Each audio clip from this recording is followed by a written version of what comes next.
Hey guys, tonight we set sail. Not with a GPS or a cruise ship itinerary, but with a scroll, a theory, and just a little more ambition than wisdom. You're drifting out over the Aegean, or the Atlantic, or possibly your own imagination. The sea's glassy, too glassy. It's that eerie stillness that feels like it's been paused mid-thought. The clouds above you drift like lazy sentinels, and even the wind has decided to take a nap. You're heading for a place that doesn't officially exist, which is perfect because you probably wouldn't survive it if it did. So, before you get comfortable, take a moment to like the video and subscribe, but only if you genuinely enjoy what I do here. Let me know in the comments where you're listening from and what time it is in your part of the world. Now, dim the lights, maybe turn on a fan for that soft background hum, and let's ease into tonight's journey together. You arrive just before dusk, because that's when things always begin in a story like this. The sky is slipping into lavender. The sea has gone from blue to a bruised kind of gold, and the scent in the air is that damp, mineral-rich perfume of distant islands and even more distant history. There's no port, no lighthouse, but you've arrived because you feel it. A presence, a pull, the city of Atlantis. Sort of. Not the Atlantis of animated movies or sci-fi novels. Not even the Atlantis of Renaissance dreamers or conspiracy podcasters broadcasting from basement studios lined with glowing maps. No, this is the original Atlantis, the one that lived in Plato's brain like a well-fed cat. A mainstream fact, too. It's start with. The first and only ancient source for the story of Atlantis is Plato, the Greek philosopher who lived in the 4th century BCE. He described the city in two of his dialogues, Timaeus and Critias, and then never brought it up again, which, frankly, is exactly what you'd do if you dropped an idea so delicious it echoed across millennia. The way Plato tells it, Atlantis was a utopia, or maybe a cautionary tale, or maybe a bit of both, like kale, chips that turn out to be addictive and also deeply disappointing. You don't see the city yet, but you're beginning to feel its outline in your mind. Huge canals crisscrossing concentric rings of land and sea. Elephants, yes, elephants, stomping, politely near gold-plated temples. The whole thing smells like sea salt and slightly smug perfection. And here's the quirky bit. Plato claimed the city existed 9,000 years before his time. So, if you're doing the math, that puts Atlantis at about 11,000 years ago, which would make it older than agriculture, metal tools, or socks. Historians still argue whether this was a clever way to say, a really, really long time ago, or whether Plato had access to some oral tradition we just don't know about. Either way, the date is suspiciously neat. The sky is darker now, but in the soft moonlight you begin to see things forming. A white temple glowing faintly in the distance. Towering walls lined with bronze. Water channels so symmetrical they'd make a city planner weep with joy. Of course, none of it's actually there. Or is it? That's the beauty of Atlantis. It hovers just on the edge of believable. It has just enough detail to make your brain say, well, maybe, and just enough mystery to keep you from saying, definitely not. You pull your cloak a little tighter, because obviously you're in a cloak. It's Atlantis, not Miami, and begin walking inland. The stones beneath your feet are oddly warm, too warm. You pause, listening. There's no sound but the surf and your own heartbeat, steady as the pulse of a forgotten city. You pass a mosaic floor half sunk in reeds. The tiles are cracked, but the pattern's still there. Waves, eyes, and a perfect golden spiral. You wonder if anyone has ever actually stood where you are now, or if it's all just a story whispered by a man who liked to teach through riddles. Plato's voice echoes in your mind. Not in Greek, thankfully, because it's bedtime. Not grady. To school. And he says, the truth is not for everyone. You sigh. That's extremely on brand for him. Still, you press forward. because whether Atlantis was a political metaphor, a memory of a lost civilization, or just Plato's version of clickbait, it has you. You're curious, you're here, and the city is waiting. The moonlight glints off the water like a trail of dropped coins, guiding your steps into what might be a city or just a very elaborate mirage. The buildings don't rise so much as emerge, each one looking perfectly placed, like it was designed, by someone who measured the stars and then said, "Now let's build a plaza." You walk a little farther and find yourself on a broad avenue flanked by gleaming stone facades, all carved with spirals, dolphins, and those oddly judgmental geometric patterns the ancients loved so much. Every doorframe seems to glow. Every fountain whispers. And somewhere, faint and tinny, the sound of wind chimes flickers through the air, as if Atlantis never learned the meaning of silence. This, you realize, is the version of Atlantis that Plato described, a city too perfect to survive, and yes, you're standing in it now. Because when Plato tells a story, you listen, even if you're 2,400 years late to the party. Mainstream fact: in Timaeus and Critias, Plato describes Atlantis as a powerful, advanced civilization located beyond the Pillars of Heracles, usually interpreted as the Strait of Gibraltar. The city is rich in resources, advanced in architecture, and shaped in a set of concentric circles, alternating rings of land and sea connected by bridges and canals. You look around, and you have to admit, the man had an eye for set design. There's a central acropolis rising like a candle above the water, its steps wide and shallow, perfect for long processions or dramatic monologues. On its summit, a temple dedicated to Poseidon, the sea god who allegedly founded Atlantis after falling in love with a mortal woman. Yes, apparently even gods had beach romances. Quirky tidbit: according to Plato, Poseidon had 5 sets of twin sons with this mortal woman and divided the island among them.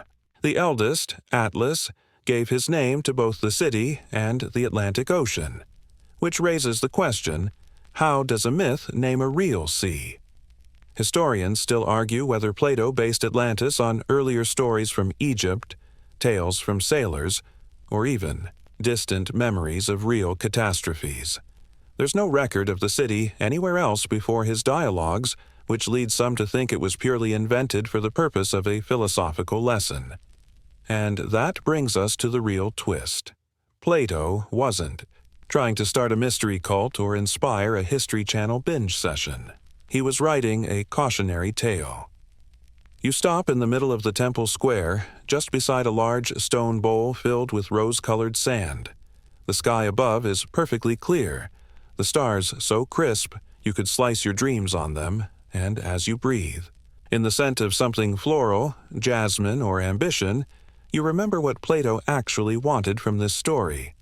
Atlantis, in his view, wasn't just beautiful. It was too beautiful, too rich, too powerful. A civilization so successful, it forgot why it existed. The Atlanteans grew proud, corrupt, and greedy. They stopped listening to the gods and started expanding their empire, not for need, but for pride. Sound familiar? That's the whole point. Atlantis, Plato tells us, tried to conquer Athens, the golden city of wisdom and moderation. But Athens, small and scrappy, stood its ground. The gods, unimpressed with Atlantis' pride, punished the city by sending earthquakes and floods. Boom. One glorious, symmetrical, gold-plated island swallowed by the sea in a single day and night. No second chances. No epilogues. Just a city wiped clean off the map. You crouch beside the bowl of rose sand. Dip your fingers into it.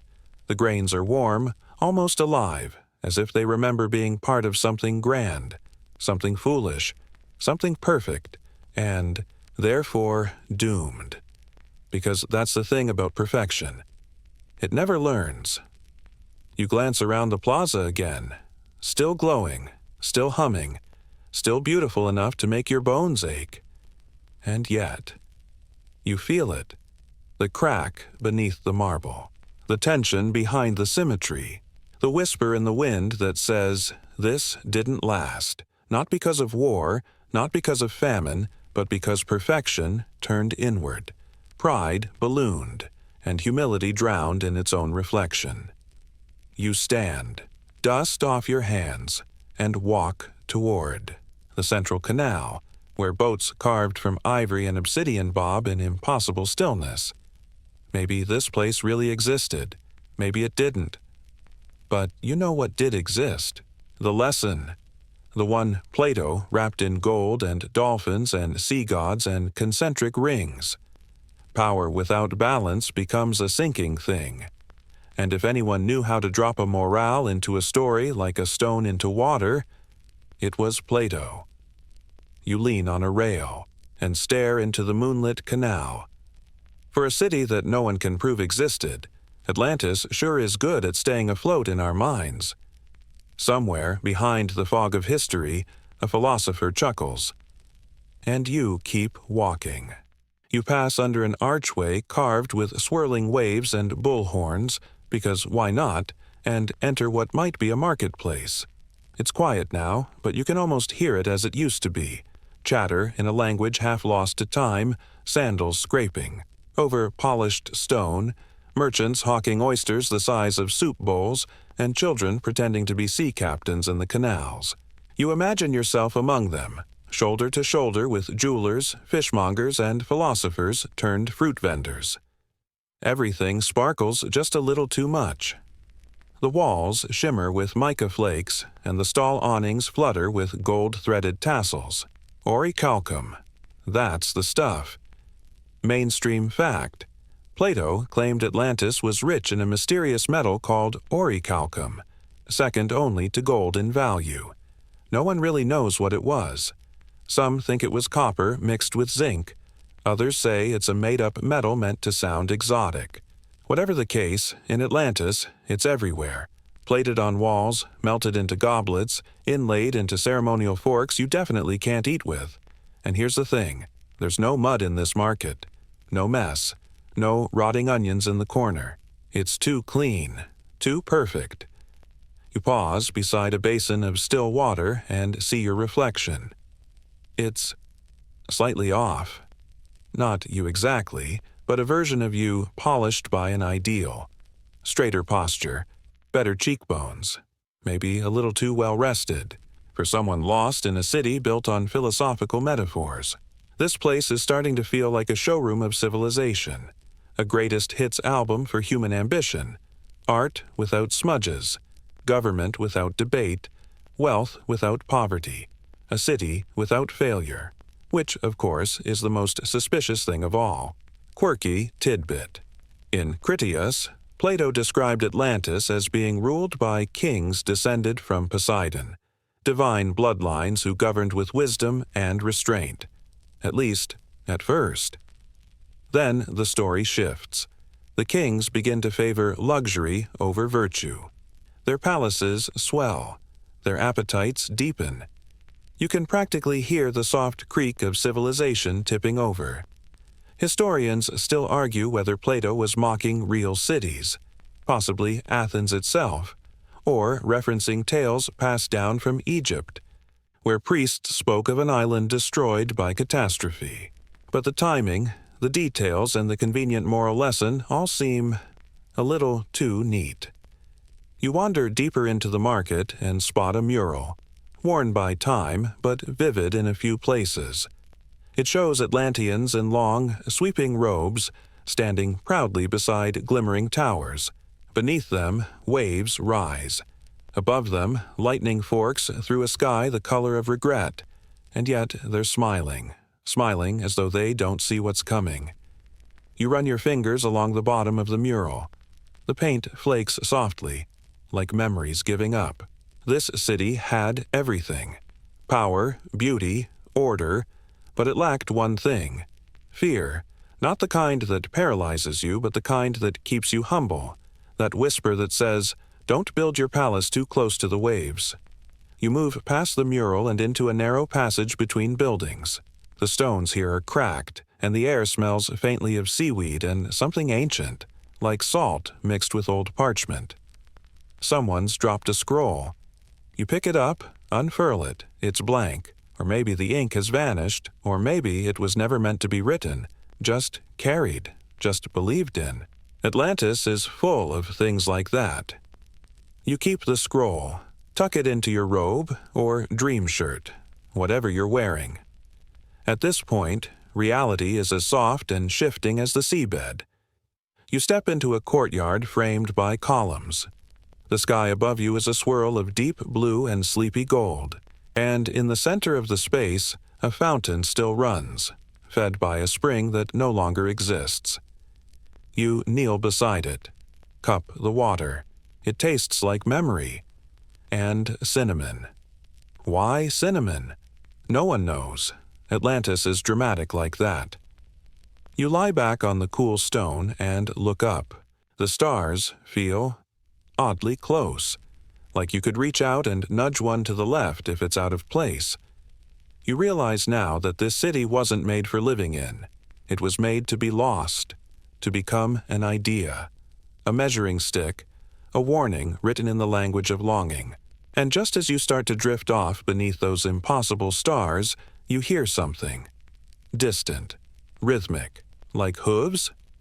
No, not hooves. Drums. Low, slow, getting closer. You sit up, because even in a dream city built for metaphors, there are consequences, and the drums always mean one thing.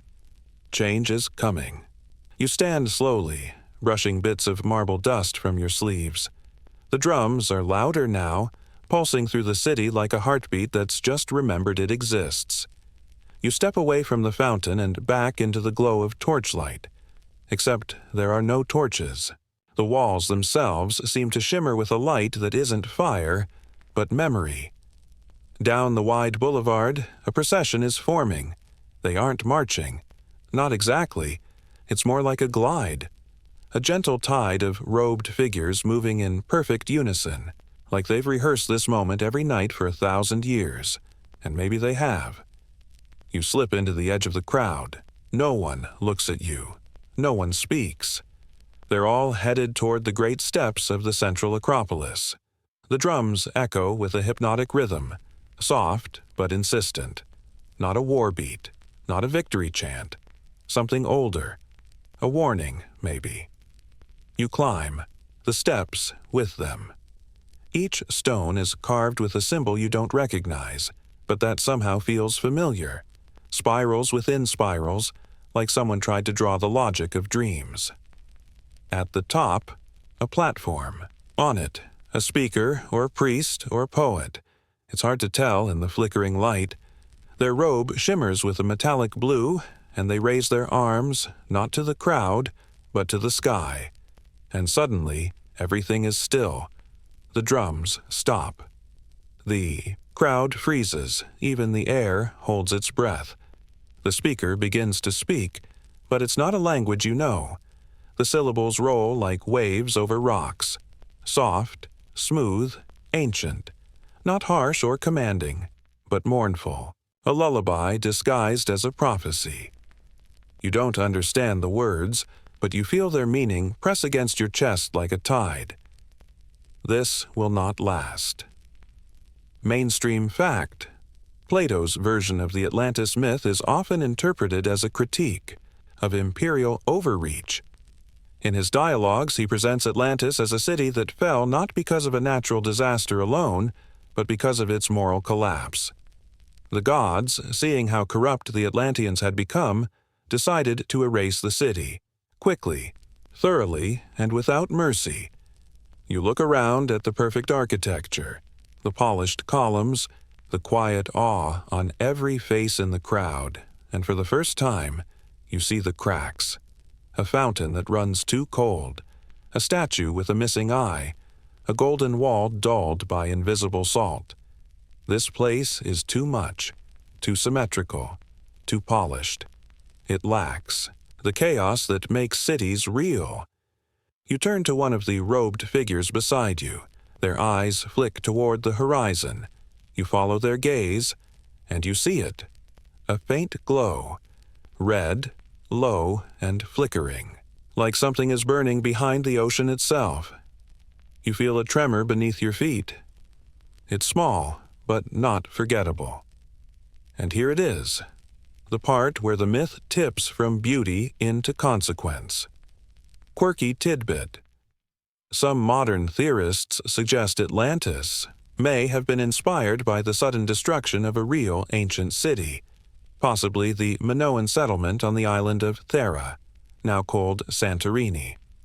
Around 1600 BCE, a massive volcanic eruption devastated the island and triggered tsunamis that may have wiped out surrounding coastal civilizations. The sky went dark. The sea surged inland. The world changed. Historians still argue whether Plato's Atlantis is an echo of that event, or just a handy metaphor dressed in marble. Some say he exaggerated, as philosophers tend to. Others think he coded truth in fiction to protect dangerous knowledge. But the tremors, those are real. You steady yourself against the wall. Another tremor, slightly stronger. The priest is still speaking. The crowd is still still. But now, it feels different. Less like ritual, more like resignation. You realize they're not performing, they're remembering. This isn't a warning about Atlantis. This is Atlantis, and it knows it's about to vanish. The speaker lowers their arms. A final phrase, long and low, fills the air. The crowd bows their heads. And then, silence. A heavy, golden silence that stretches over the plaza, the sea, the sky. You take a step back, and the stone beneath your feet groans. Another tremor, this one sharp. You run, no, you float, back down the steps, past columns and statues, past half-empty canals and streets that no longer sparkle. The city is shaking now. Not violently, not yet, but purposefully. Like it's waking up just long enough to say goodbye. You reach the courtyard with the mural. The figures on it seem to waver. Their smiles gone now. Their eyes closed. The wave above them a little higher than before. And then you hear it. The ocean. Not calm and glassy like before, but loud. Fast. Angry. You don't see it yet, but you feel it. The city knows what's coming, and strangely, it doesn't fight it. Atlantis was never meant to be saved, only remembered. You take one last look back toward the temple. The priest is still standing there, and for just a moment, in the glow of a world about to disappear, they smile, not in fear, in relief. The sea is no longer quiet. It's not crashing yet, but it's murmuring, muttering, like a giant clearing its throat. You turn toward the sound and see the edge of the city beginning to shimmer, not with light, but motion. A long, slow ripple, moving inward, not outward, like the sea has made a decision, and now it's following through. You're still standing in the courtyard, frozen in the hush after the priest's final words. But beneath your feet, the ground is starting to shift. Not dramatically, not like a film scene where everything splits open, but subtly. Like the floor wants you to notice it breathing, and you do. You take a careful step back. The mural beside you flakes just a little more. One tile drops off and shatters into dust. You don't even flinch. By now, you understand. Atlantis is sinking, or perhaps more accurately, it's letting go. Mainstream fact, Plato writes that the destruction of Atlantis happened in a single day and night of misfortune, when the island was swallowed by the sea and vanished. He doesn't offer much scientific explanation, no specific cause, just divine judgment and cataclysm. A city wiped clean like chalk from a blackboard. But even that phrasing has set off centuries of speculation. What kind of natural disaster could erase an entire civilization in one night? An earthquake? A tsunami? A volcanic eruption? Or maybe it didn't need to be literal at all. You walk now, slowly, deliberately, down one of the spiraling causeways that lead out from the city's center. The canals are beginning to overflow, not in a flood, but like a bath that's reached its edge. The water is clear and glassy and rising. On your left, the ivory and obsidian boats from earlier are drifting out of place. Not quickly, just drifting, like they've been cut loose. Quirky tidbit. In the Middle Ages, some monks and cartographers believed Atlantis was real, and not entirely gone. There are maps from the 14th and 15th centuries that place Antilia, or Atlantis, as a surviving landmass somewhere in the Atlantic Ocean, west of Spain. Some even drew it with harbors and hills, suggesting it was waiting to be found again. Historians still argue whether these maps were sincere or symbolic, wishful thinking shaped into geography. But the point remains. People didn't want Atlantis to be destroyed. They wanted it to resurface. You stop near a shallow stairwell, half submerged now, leading down to what was once a bathhouse or maybe a garden. Flowers still bloom there, strange and luminous, swaying even though there's no wind. A bench carved with spiral patterns rests beneath a tree whose leaves shimmer like mica. You sit because there's nothing else to do. Atlantis is dying, and yet it's not panicking. The people, if you can still call them that, have disappeared. Or maybe they were never there to begin with. Maybe this was always just the shell of a memory, a story waiting to end. You lean back against the stone bench. The water licks at your feet now. The tide has reached you, but still no thunder, no screaming, no chaos, just slow surrender. It feels strangely respectful, like the city knows it has outlived its lesson and is stepping away from the stage. And as you sit there, you think of Plato. Not the cartoon version with the big beard and the scroll, but the actual man, sitting in his academy, sipping something mild and probably bitter, crafting a story that he knew would outlast him. Did he mean for people to take Atlantis literally?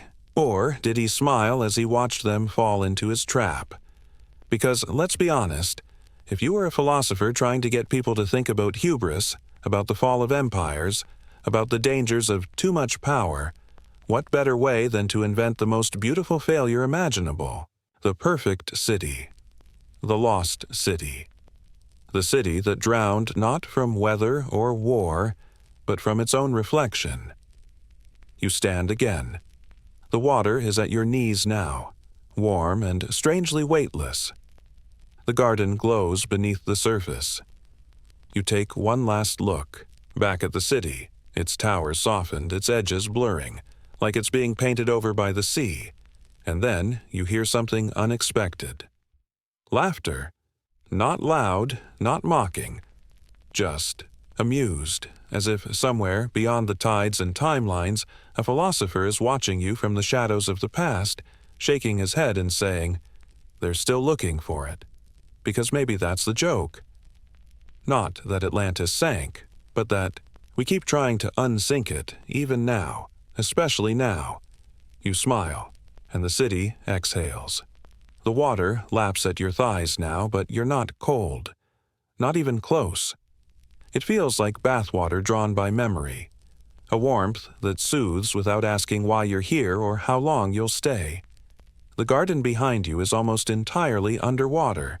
Now, the mica-leafed tree swaying beneath the surface like it's always belonged there. You move forward. The main causeway slopes upward slightly, leading toward the edge of the city, or what used to be the edge before the sea began deciding, where everything ends. The horizon glows in that same reddish tint you noticed earlier, but now it pulses, as though the world beyond is breathing with you, and still. No panic. Because Atlantis doesn't die screaming. It sinks with style. Mainstream fact. Some modern. Scholars believe Plato's Atlantis was not only a moral tale but also a clever satire on other Greek cities of the time. He may have been drawing contrasts between his vision of an ideal society and the expansionist, wealth-driven powers surrounding Athens. In that reading, Atlantis isn't a real city. It's a reflection of every empire that grew too fast, too greedy, too proud, and paid for it. But here's the twist.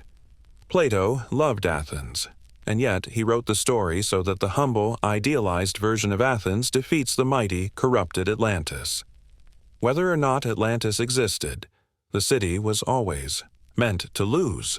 You stop beside a mosaic that stretches across the entire walkway. It's made of sea glass and polished black stones, forming an enormous spiral that radiates outward. It's slick underfoot, like it's already underwater. You run your hand over it. The spiral seems to pulse beneath your fingers. Quirky tidbit. The spiral is one of the most common motifs in ancient art across many cultures, from Celtic tombs to Minoan pottery to Maori carvings. Some scholars believe it symbolizes the eternal cycle: birth, death, rebirth. Others think it's just visually satisfying, like the ancient world's version of a fidget spinner. But in Atlantis, it feels deliberate, not decorative, but instructive. You see, follow the spiral path, step by step, around and around until you're at its center. The water brushes your waist now. The city hums around you. Buildings vanish floor by floor as if descending into dreams. You look up, and it's night. Full night now. The stars no longer shimmer. They glow, like gold coins tossed into a wishing well. You can see them reflected in the water's surface, scattered across the drowned rooftops like the city itself is offering up the sky. And for a moment, the line between sea and stars blurs entirely. You are floating in myth, and then you feel it again. The low rumble beneath your feet. Not sharp this time, not abrupt, just steady. Like a drumbeat slowed down to a whisper. The earth is still moving. The city is still sinking. But now it feels less like destruction and more like release. Historians still argue whether Atlantis was ever meant to be found. Some think Plato left clues. Others say the whole point was not to find it, to leave. It always just out of reach, like an itch in the collective imagination. But that hasn't stopped anyone from looking. You climb to higher ground, what's left of it. A small terrace overlooking what used to be the center of Atlantis. The Temple of Poseidon, now half submerged, its columns like white fingers reaching for air. You sit, the water touches your shoulders. But you're not afraid. You're calm. Because the city was always meant to fade, and in doing so, it became unforgettable. You watch as the temple sinks another few feet, then another. It's graceful, like a bow, like a farewell. You think of the people who once lived here, or didn't, the stories they left or never wrote, the monuments they built, or Plato imagined, and it hits you. The story itself is the monument. Atlantis doesn't need to be real to matter. Its myth does the heavy lifting. You close your eyes. In the darkness, the city fades further, replaced by images your mind pieces together from Plato's words and your own imagination. Golden bridges, silver temples, carved bulls, glass, canals, soft drums, long shadows, and laughter. Yes, that again. Soft and sly, like someone left a joke tucked between the concentric rings. You don't need to find Atlantis. You're already in it. It's not a place, it's a mirror. And tonight, that mirror lets go of its reflection and becomes something else, a story that refuses to drown. The city is quieter now. No drums, no distant chants, no whispered hymns echoing from underwater halls. Just the gentle slap of waves brushing marble, the occasional creak of a submerged balcony giving way, and the hush of history exhaling its last breath. You stand on the remains of what must have been a terrace garden, half floating among lily pads and forgotten sculptures. A vine wraps itself lazily around a statue of a winged lion, its face worn smooth by salt and time. The air smells of stone and memory, and, somehow, lemons. You tilt your head and inhale again. Yes, lemons. Quirky tidbit. Lemons weren't introduced to the Mediterranean until the 1st or 2nd century BCE, long after Plato's Atlantis was supposedly swallowed by the sea. So, unless Atlantis time-traveled, that scent you're smelling is impossible. But then again, so is everything else about this place. The water now reaches your chest. You let yourself float a little, your arms drifting outward, your legs weightless. There's something profoundly freeing about letting the sea take you, slowly, gently, without fight or resistance. It's like being rocked by a parent who knows you're already half asleep. A gull cries overhead. Just one. You glance upward and see its silhouette winging lazily across the sky, as if to say, "You're not the first dreamer to come here, and certainly not the last." Mainstream fact. Despite the persistence of the Atlantis myth, no archaeological evidence has ever been found that conclusively ties to a real city matching Plato's description. No sunken marble causeways, no orichalcum coins, no drowned libraries. But what has been found, again and again, are ruins of ancient cities destroyed by natural disasters, floods, quakes, eruptions. Some suddenly, some slowly. Historians still argue whether these real-world tragedies might have been warped, combined, or exaggerated over centuries into the grand tale of Atlantis. You drift toward a stairwell that vanishes into deep blue water. It looks like it once led into a library. Maybe, or a treasury, or a school.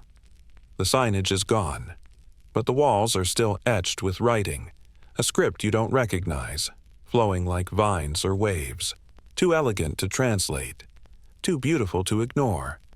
You run a hand across the stone, and the symbols shimmer slightly like they're not carvings but memories pretending to be letters. You wonder if anyone's ever read them, or if they only appear when someone needs to see them. The current nudges you onward. You float down what used to be a grand hallway, arches on both sides slowly tilting as the building settles into the sea. Statues lean like sleepy dancers. A broken pedestal releases a stream of bubbles that tickle your arms as you pass. The light dims. Not dark, just dim, soft, muted, like candlelight underwater, and there, at the end of the hallway, something waits. A door. It's intact, wooden, somehow still sealed, etched with the spiral motif you've come to associate with this city. You reach out, your fingers brush the surface, and it opens. Of course it does. Inside is a small chamber, completely dry, impossibly untouched. Walls lined with scrolls, shelves stacked with wax tablets, a chair carved from stone and inlaid with tiny turquoise birds. You don't sit. You just look, because you realize this is the core of Atlantis. Not its wealth, not its beauty, but its story. This room holds its idea, its myth, the one Plato picked up and spun into something unforgettable. And you wonder, did he imagine a room like this? Or did this room imagine him? You take a scroll. It doesn't crumble. The text on it flows. Like water, looped and spiraled, not in any known language, but you swear you understand it anyway. Not in words. In feeling. It says, "This is the city that remembered too much and forgot to be humble." You place the scroll back on the shelf and close the door behind you. Gently. Because even myths deserve a little peace. You swim upward, back into open water, the surface above you glimmering like stardust. The city sinks beneath you. Not in a rush. Not in fear. Just descending, like a sigh that's finally been let out. You break the surface, gasping not for air, but for the beauty of it all. The stars wheel overhead. The waves rock you in silence. Atlantis is gone. But not really. It's still there. In story. In imagination. In the quiet awe behind your eyes, and somewhere, maybe in a lecture hall in Athens, or a quiet scroll room under the sea, Plato smiles. Just a little. Because the myth worked. You remember. You float on your back now, limbs loose, the sea lifting you as gently as sleep. The stars above wink like ancient storytellers. Somewhere far beneath you, Atlantis exhales its last marble breath. It doesn't crash. It doesn't crumble. It slips away the way old dreams do, softly, sweetly, without asking permission. And still, you stay, because leaving feels rude. You've just witnessed a city's quiet undoing, and somehow that deserves a moment of silence, or maybe a little more understanding. So you begin to wonder, what if Atlantis isn't where Plato left it? What if he just borrowed the idea? You turn, your head slowly, water rippling in your ears, and gaze toward the west, where the sun once dipped hours ago. Somewhere beyond that horizon, other theories wait. Other lost cities. Other whispered names. Mainstream fact. In the centuries following Plato's writings, generations of thinkers, sailors, mystics, and scholars have tried to pinpoint Atlantis on real-world maps. Everyone from ancient geographers to Enlightenment cartographers, and even a few American presidents, have weighed in on its possible location. Spoiler, no one agrees. One of the most enduring theories. Atlantis didn't lie near Greece at all. It was west, far west, across the ocean, in the Americas. Or maybe just shy of them. Quirky tidbit. In the late 19th century, a U.S. congressman and writer named Ignatius Donnelly popularized the theory that Atlantis was a real historical continent in the Atlantic Ocean, and that it served as the mother civilization for Egypt, Mesoamerica, and even parts of Europe. His 1882 book, Atlantis, The Antediluvian World, sold thousands of copies and inspired everything from occult movements to early archaeology.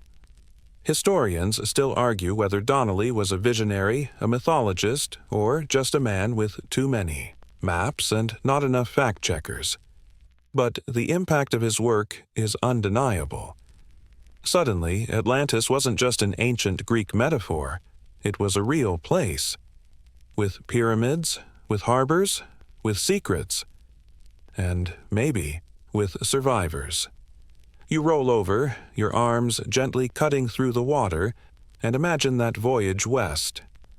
A fleet of Atlantean ships, sleek, glowing with orichalcum trim, sailing into uncharted seas, carrying stories, seeds, symbols, knowledge no other civilization had yet written down. Maybe they made it. Maybe they became legends in new lands. You drift toward the outline of a low, misty island. Not real, not on any map, but vivid in your mind.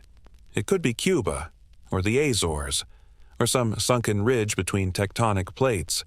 Maybe it's all of them, or maybe it's just Atlantis reinventing itself. Again, because that's the trick, isn't it? You don't find Atlantis. You move it. It's a mobile myth, one that sails wherever it's needed most. You swim gently now, coasting toward a shallow sandbar where a cluster of stones jut from the sea like vertebrae. You climb up, not hurried, not breathless, just curious. And there it is, carved into the largest rock, another spiral, worn smooth by waves, but unmistakable. You trace it with your finger, a message in stone. Maybe it's recent, maybe it's ancient. Does it matter?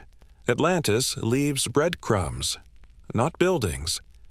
You sit on the rock, the sea swirling around your ankles, And imagine what Donnelly must have felt, flipping through Plato's words, charting his lost continent with a pencil, and whispering, "What if?"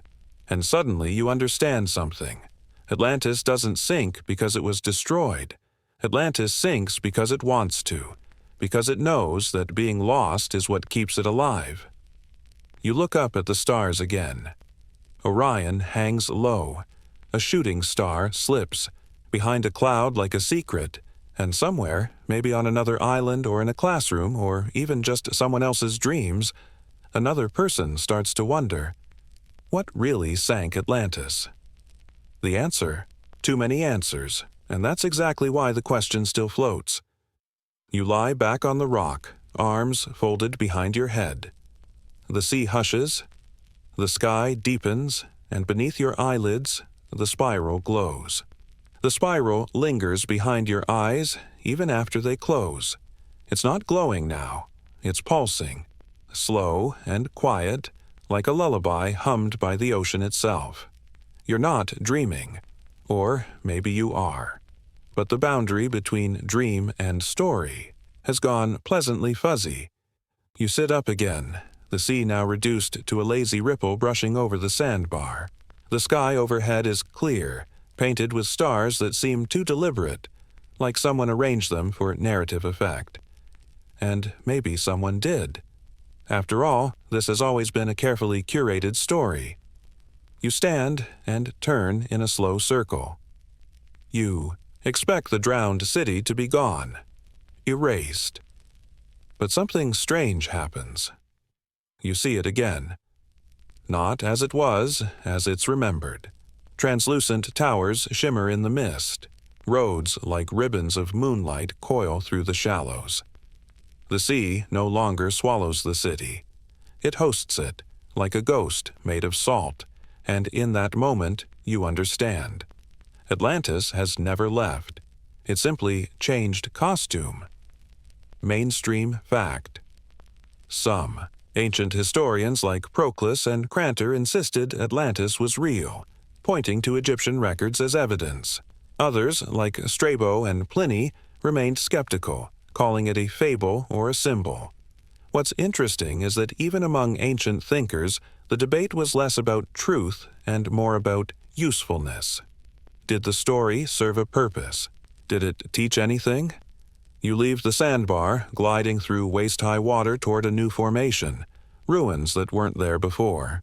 Pillars lean toward each other like old friends.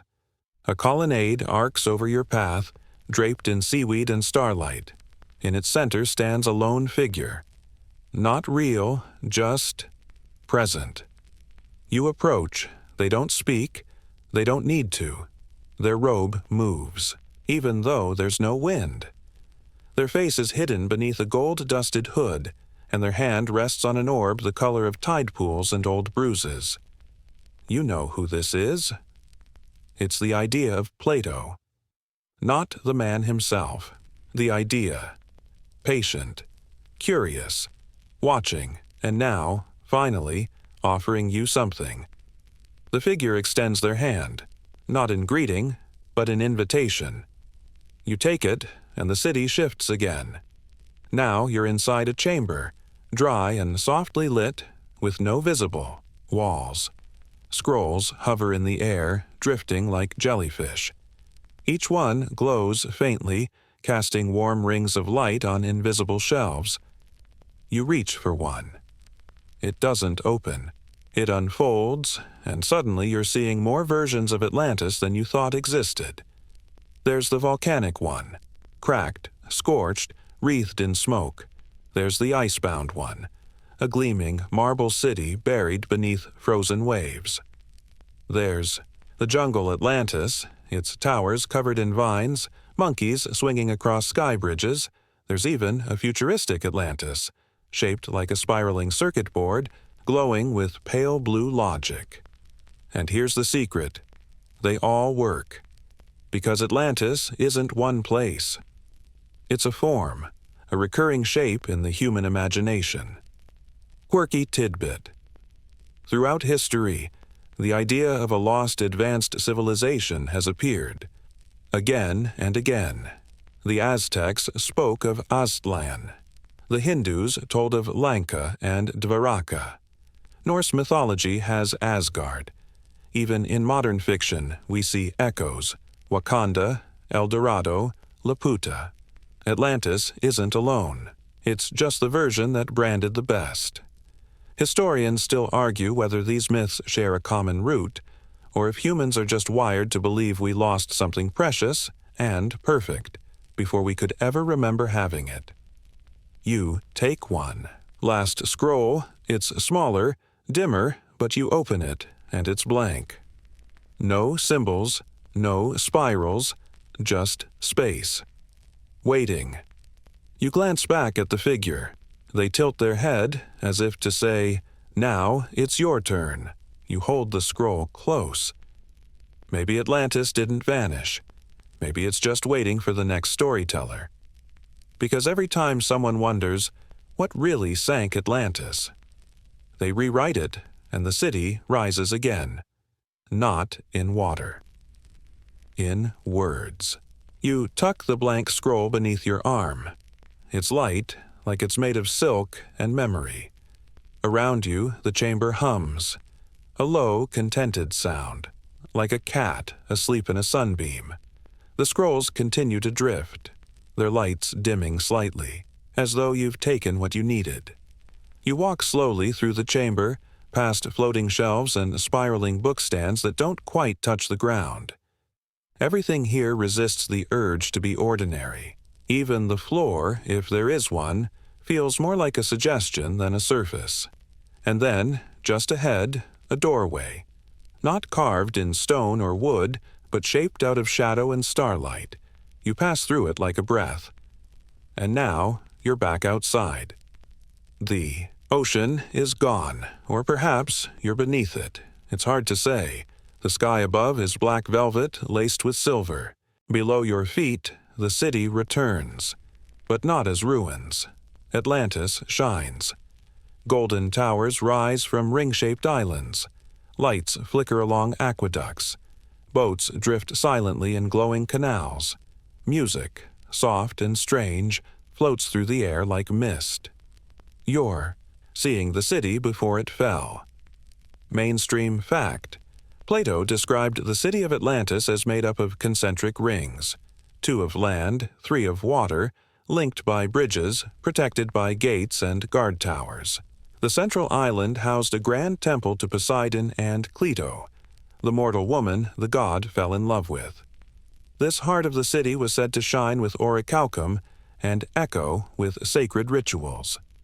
And now you're standing on that very central island. A staircase spirals upward into a temple of ivory and sapphire stone. The columns are etched with sea creatures, dolphins leaping mid-arch, jellyfish twining lazily upward. You begin to climb, footsteps light, echoing softly in the sea-scented air. Inside the temple, flames hover in the air, not on torches, just hovering. A pool at the center reflects the stars, although there's no roof, and in that pool, images ripple. Not of Atlantis, but of other civilizations. You see a Babylonian ziggurat rising above a wide river. You see the Library of Alexandria, shelves catching fire and freezing in the moment before the flames take over. You see Tenochtitlan, its causeways shining under a noon sun. You see Pompeii, Venice, Timbuktu. All golden, all fragile. Quirky tidbit, in some versions of post-Plato, Atlantis lore. The city is said to have possessed not just advanced architecture but advanced technology, crystal energy, flying machines, even underwater travel. Theosophists and 20th century mystics ran wild with these details, creating whole subcultures around the idea of Atlantis as a super-civilization. Less a cautionary tale, more a utopia that the modern world should emulate. Historians still argue whether these interpretations are rooted in any ancient source or if they're just imaginative fan fiction. The consensus? Probably the latter, but they endure. You lean over the pool, watching the scenes ripple and dissolve. Not because they're untrue, but because they've been told already. And now, again, the pool clears. This time, it shows something different. You, floating in the sea, watching the towers sink, holding the scroll. You blink, and the image fades. Above, you, in the temple's highest alcove, a single symbol glows, a spiral, always the spiral, not a line, not a circle, a spiral, because history doesn't repeat, it echoes. You leave the temple, step outside. The city remains bright, serene, unshaken. You realize what this is, not a memory, not a prophecy. An interlude. Atlantis is showing you the moment before the myth collapses, not to rewrite it, to understand it. The music shifts. A soft pulse, like wind, in reeds. A procession forms below, the same one you saw earlier when everything was already sinking. But this time, it's fresh, celebratory, not mourning the end, but honoring the moment. And you wonder, did they know? Did the people of Atlantis see the fall coming? Did they accept it? Or were they, like you, just moving forward on a spiral they didn't fully understand? The scene blurs. The gold fades. The towers slip again into dusk. And gently, gently, the water returns.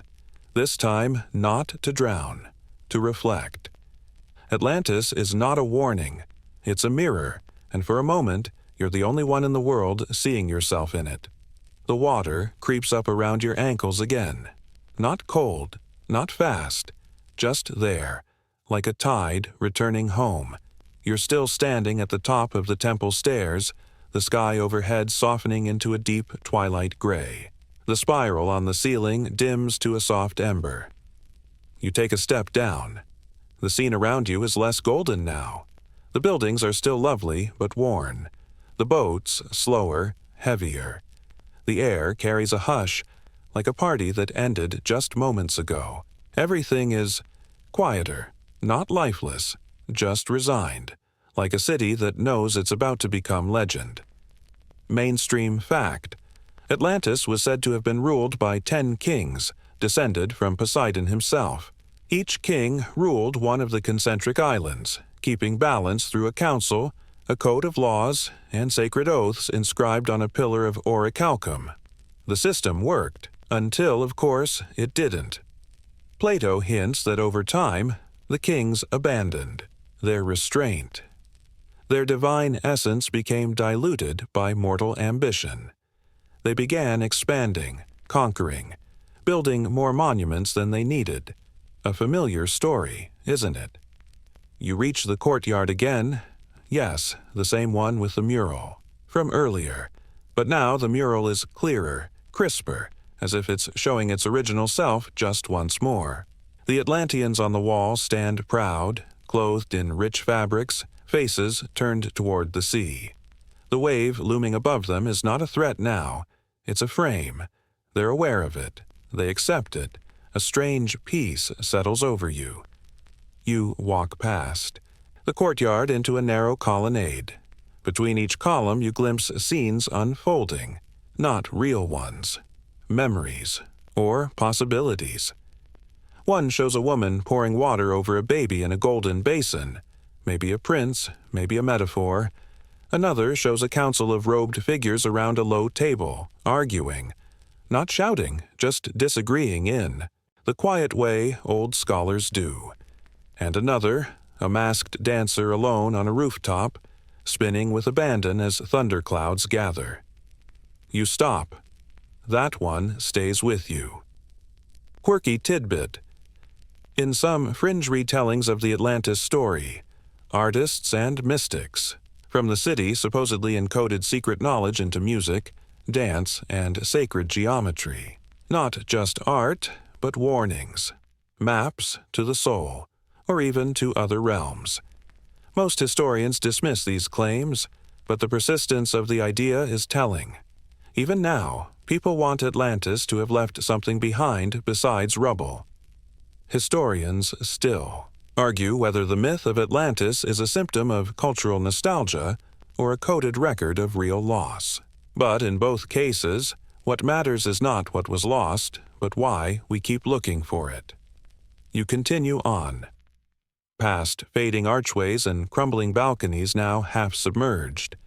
The city continues to sink, gently, like it's bowing to the sea. You pass what must have once been a school. Benches and slates still rest against the walls. Carvings of sea creatures wind around the doorways.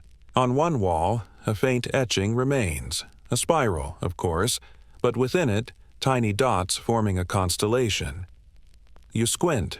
It looks almost like the Pleiades, or maybe not. It could be anything. That's how Atlantis gets you. You reach a dock, a single. Boat rests there, small, simple, carved from a pale wood with shells inlaid along its edge. No oars, no sail, just an invitation. You step in. The boat moves. Not fast, not slow, just enough. The water parts quietly as you drift forward, away from the temple, away from the palace, away from the spiral. The city fades behind you, its towers, dissolving into starlight and sea mist, and still you drift. The boat is headed somewhere, not back, not exactly forward, just onward. Because now you've seen Atlantis from the inside, not as a place, as a story told in reverse. It began with destruction and ended in stillness, and now it asks one thing of you. Tell it again, but softer this time. Let it change. Let it shimmer. Let it breathe. Because Atlantis doesn't need to be real. It just needs to be remembered. The boat glides soundlessly across the water. No ripples, no wake. The city behind you has almost fully dissolved into the fog, its shapes smudged like chalk lines under a soft rain. But you don't look back. You already know what's there, or rather, what's no longer there. Ahead, the sea glows faintly with silver. Moonlight? Maybe. Memory? More likely. The horizon stretches out like a fresh sheet of vellum, waiting for the next tale to be inked. And tonight, the ink is seawater. You lie back in the boat, staring up at the stars. They seem closer now, closer than they have any right to be. The air around you smells faintly of salt and copper and something old, something like paper that's been folded too long inside a scroll case. Mainstream fact: Atlantis, according to Plato, existed some 9,000 years before his own time. Already ancient by the time he wrote about it in 360 BCE. That would place the civilization's height around 11,000 years ago, a date that predates all known organized cities. No archaeologist has found a culture that advanced from that far back. And yet, the myth persists. Perhaps because myths don't need timestamps. They just need resonance. A shape you recognize, even if the details change. You close your eyes and let the gentle rocking of the boat lull you, and then you hear it. Not the sea. A voice. Not outside your head, not quite inside either. More like a thought you didn't have but recognize anyway. It says, "Tell them we were real, and also not." You open your eyes. The stars have changed position slightly. Now they form a ring. Inside it, a spiral, always the spiral. Quirky tidbit. In many ancient belief systems, spirals represented not just cycles or rebirth, but portals, gateways between this world and the next. Some ancient stone carvings in Ireland and New Zealand depict triple spirals, sometimes near burial chambers or ceremonial sites. People believed these patterns guided souls to other realms, or back again. Historians still argue whether these symbols were religious, astronomical, or just decorative. But they show up too often, too precisely, to be coincidence. You sit up in the boat, the water has stilled, not just calm, still, like glass. You lean over the side. No reflection, no stars, just blackness, not threatening, inviting. Like the myth is asking, do you want to go deeper? But you don't dive. Not tonight. You know enough now to understand that going deeper isn't always about plunging down. Sometimes it's about waiting, about listening.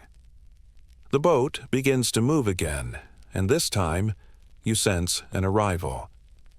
A new shoreline begins to form out of the mist, not quite real yet, but rising, like Atlantis once did, only this time it's made of something softer. Chalk cliffs, wind-blown grass, a path leading inland lined with olive trees and tiny bells strung between them, tinkling in the breeze. You smile, because you recognize this place. Not from history books, from longing. It's not Atlantis, but it holds the same shape. A place that lives only when believed in, and it waits, patiently, for your footsteps.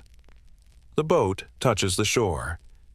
You step out, your feet find solid ground, but only just. The earth here is still deciding whether to exist. That's okay. So are you. You walk up, the path, the bells chiming behind you. Not loudly. Just enough. Ahead is something new. A house? A temple? A page not yet written? It doesn't matter, because you understand now. Atlantis isn't just a city that sank. It's every place that ever mattered too much to forget. Every golden age that collapsed under its own brightness. Every story, told once too often, and still not enough, and tonight you've added your version to the spiral. The stars return. The sky deepens, and the next chapter waits. Ink not dry, but ready. You walk further inland now. Your footsteps light against the soft, dreaming ground. The earth here is warm beneath your soles, not with heat, but with memory. Each step feels like a page being turned. The olive trees sway above, their leaves whispering riddles in no language you've ever studied. Bells dangle from their branches, catching the breeze and ringing in little questions. Gentle ones, the kind that don't need answers. You pass under a stone archway, worn smooth by time that never quite finished passing through. Beyond it, the land opens up into terraces, each one glowing with a faint golden haze. Not light, not mist. Just potential. This place, whatever it is, isn't on any map, but it wears the fingerprints of 100 forgotten cities. Mainstream fact. Long after Plato, the myth of Atlantis inspired not just stories, but actual expeditions. In the 16th and 17th centuries, European explorers scoured the coasts of Africa, the Americas, and the Atlantic islands searching for signs of the fabled civilization. Some claimed to find Atlantean architecture in Mexico. Others pointed to South America's highlands. Even now, satellite imagery and sonar scans occasionally turn up strange seafloor patterns that set imaginations spinning. But no discovery has ever settled the debate. Which really is the point. You crest a small hill, and the structure you glimpsed earlier reveals itself. A round, open pavilion, its roof supported by columns shaped like braided vines.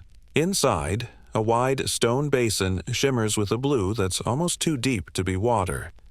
You approach and peer in. There's no reflection, only stories. They unfold across the surface like ink in warm milk. Not fast, not slow, just steadily. Vignettes from every version of Atlantis ever whispered, written, or wildly guessed at.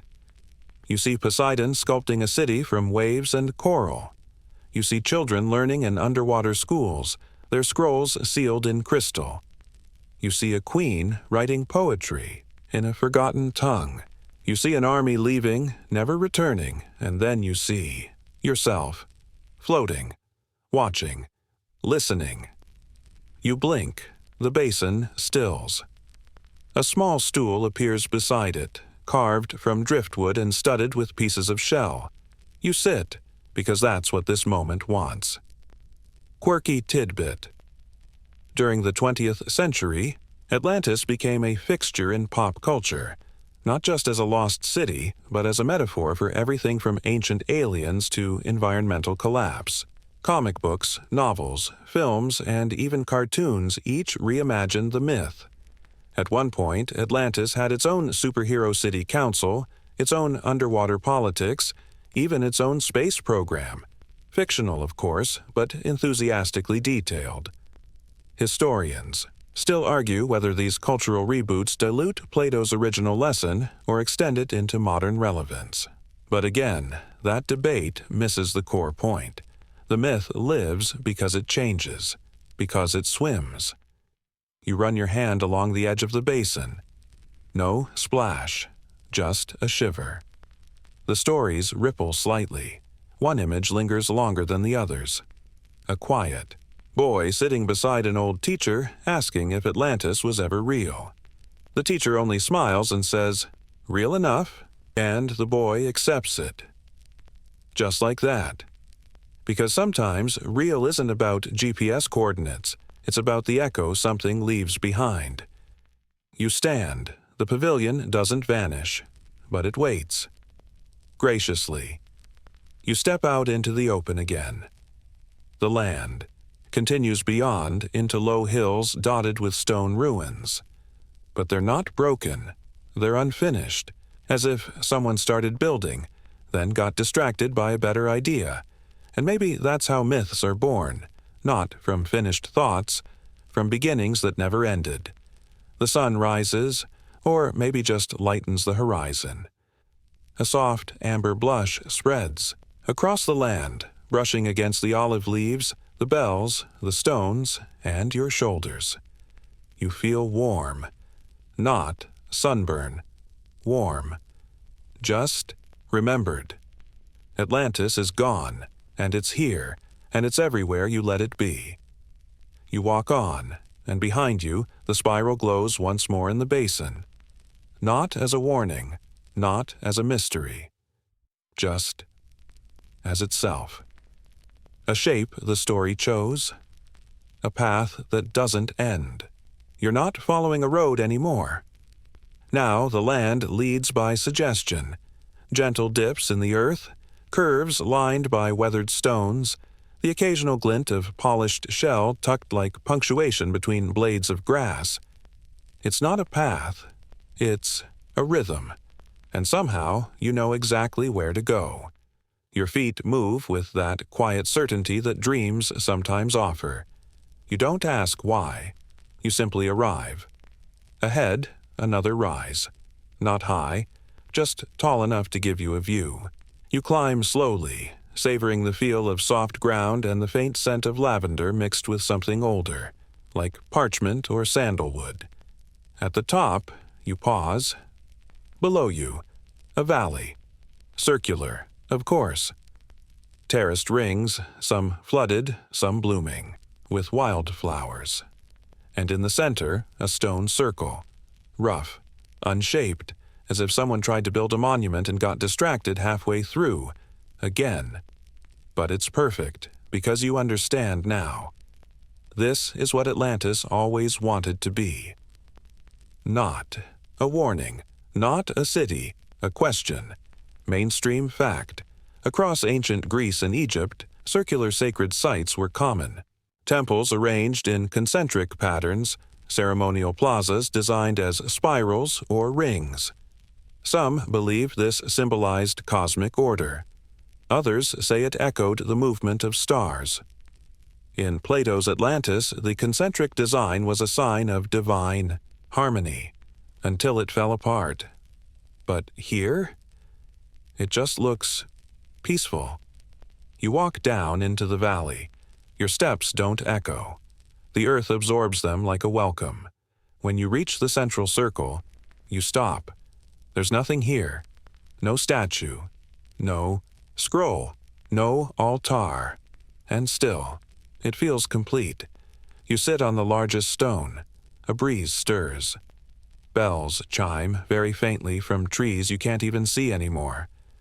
You breathe in, and now you feel it fully. The reason Atlantis lingers. Because it was never just about a city lost to the sea. It was about how people tell stories of things they almost remember, and how every retelling makes it more beautiful.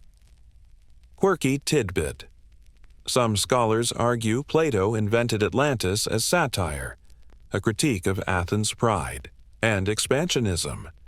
Others say he was channeling earlier Egyptian legends, but a persistent theory, one embraced by poets, mystics, and a few rogue professors, is that Atlantis isn't just metaphor, it's memory. Not personal memory, but cultural. An echo of something humanity once believed, lost, and began mourning, through myth.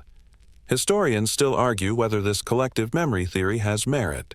There's no proof, just patterns. But Atlantis is full of those. You lie back now, staring up at the sky.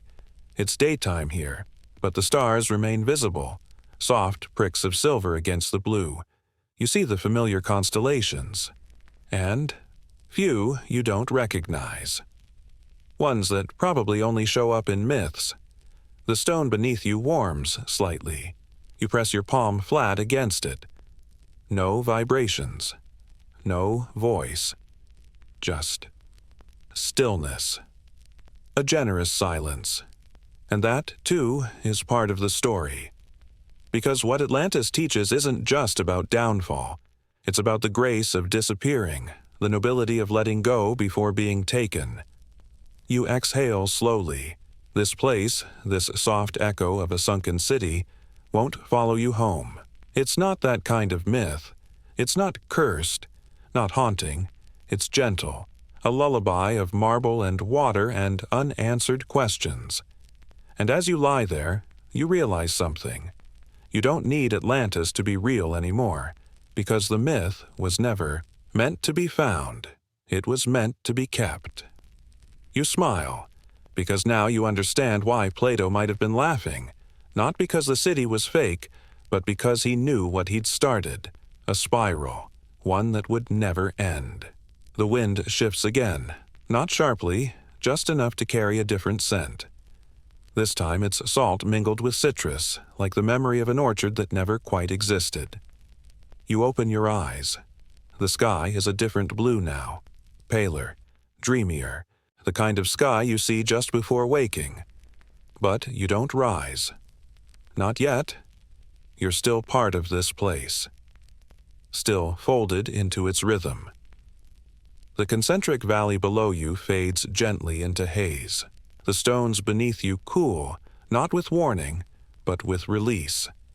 Atlantis has told you everything it needed to, and now it rests again. You stand, finally. No fanfare, no final message, just that soft, knowing silence. It's time to go. Mainstream. Fact. The name Atlantis may come from the Greek word for island of Atlas. Atlas, of course, being the titan who held up the heavens, another myth, another metaphor, another figure remembered more for the weight he bore than for the world he stood upon. Perhaps Plato chose the name because he knew. Some myths aren't meant to support facts. They're meant to support wonder. You walk slowly back through the groves, past invisible bells, through drifting sunlight. There's no boat waiting this time. You don't need one. Because you're not crossing a sea now. You're returning from a thought, and the walk back from a thought is the gentlest of all journeys. The olive trees part for you. The mist no longer disguises the world. It unveils. You pass a small stone marker. You didn't notice it before. It bears no inscription. Just the spiral again. Faint, but still turning. Quirky tidbit. Some modern scholars have suggested the spiral may not represent movement at all, but focus, a visual metaphor for centering thought. That would make Atlantis not a lost city, but a tool, a meditative device, a shared dream that brings scattered minds back to a point of calm. Historians still argue whether Plato believed in any of this, or whether we've all simply been chasing his imagination for 2,000 years. But at this point, it really doesn't matter. You step over a ridge, and the landscape shifts once more, subtle, like a camera pulling back. You're in no particular place now, a path of story worn smooth by generations of wandering minds.